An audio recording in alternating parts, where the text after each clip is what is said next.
I started my business, but was researching what work order management software I was going to be using.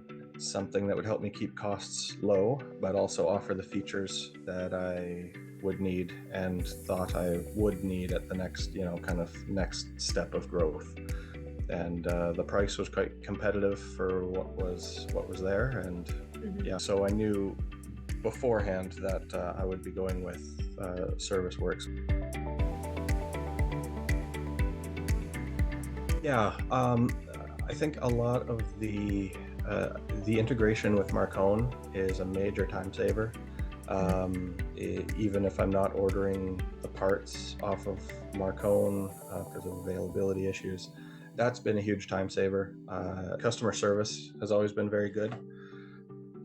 Having the chat format, but then also open for interviews if you need them is good, as well as the basically window for a couple free training calls in the first few weeks.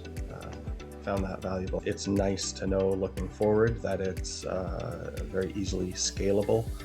And while I haven't added on any extra features yet, it's nice to know those can come in piecemeal. The trial period is very useful, and having access to training staff is very, very helpful. But like most things, it's what you put into it. If you have questions and something prepared, you have goals for what questions you want answered, then it's going to be more useful to you.